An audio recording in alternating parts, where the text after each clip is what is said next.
Back. It is 12 days since part of the Lily gold mine near Barberton in Mpumalanga caved in, swallowing the lamp room in which 3 people were working.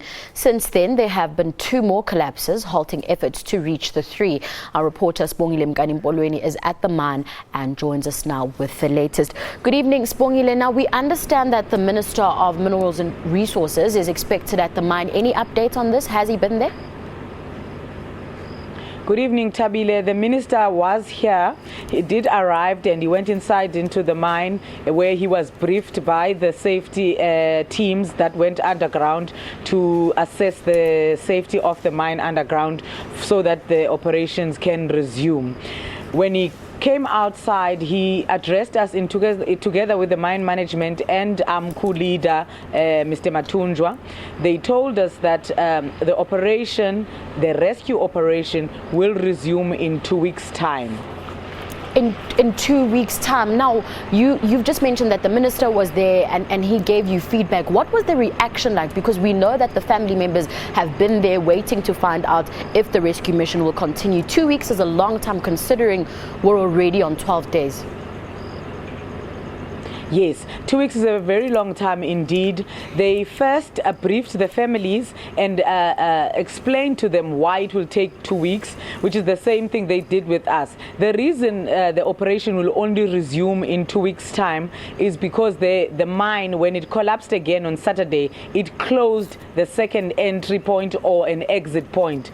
Now, there's only one way into the mine, which is also an exit point. Now, according to safety measures and mine rules, you are not allowed to go underground with only one entry point or exit point, because what if then that one point gets closed by the rock or debris? Then the people are stuck inside. So now they've gotten new machinery which will arrive tomorrow morning that will go underground and will drill the rock to try and open another shaft, which is another opening into the up the ground, so that they can have 2 entry points. Then only then it will be safe enough for rescue operators to go down and try to find the container which has these 3 mine workers. So that's the reason for the delay. They're saying as things stands, it is not safe enough to send other people down there. What if the rock moves again and they are trapped inside? So the families, they explained this to families. Families understood, although the time has lapsed, they keep praying, they understood, and in this case they have no choice. But what they've said to the minister and they've asked from the mine is that can they continue staying at the mine premises because they want to be closer to where their family members are. Sibongile, the wording has been changing a lot. So we had a rescue effort and then it had changed to a recovery effort, and we had the mining manager on the weekend, I think on Sunday, saying that it shouldn't change. It remains a rescue effort until such a time as they get in there and they find that, you know, these 3 people are not alive anymore. But how realistic is it at this point in time? Look, time has passed. It's day 12. Heat, it's hot underground. The conditions are not conducive at all for any human being to be trapped under there. But again, the minister doesn't want to speculate.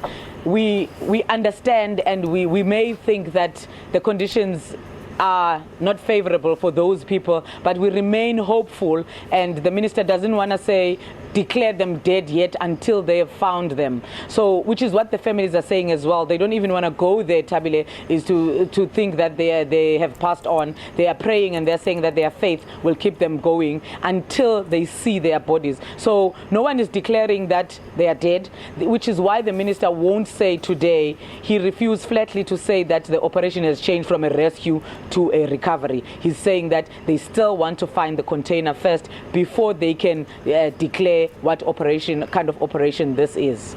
Now, Sibongile, speaking of the minister, we understand government is stepping in to help the distraught families. Are they coping, and what assistance are they getting exactly? Government has stepped in terms of social development. We've got social workers on standby at the mine, giving counseling to the family members, especially today. Like, they've been coming in every day, but they were here today on standby as they were being prepared for the news that the operation would be suspended for about 2 weeks. So we have those facilities from government coming in, talking to them. They're also going to families at their homes. This morning we spoke to Priti Nkambule's children, which is one of the women stuck underground. She's got 4 kids. Her kids are at home because on the advice of the social workers that let the kids continue with their lives, let them go to school, but they will give guidance and counseling to them as well.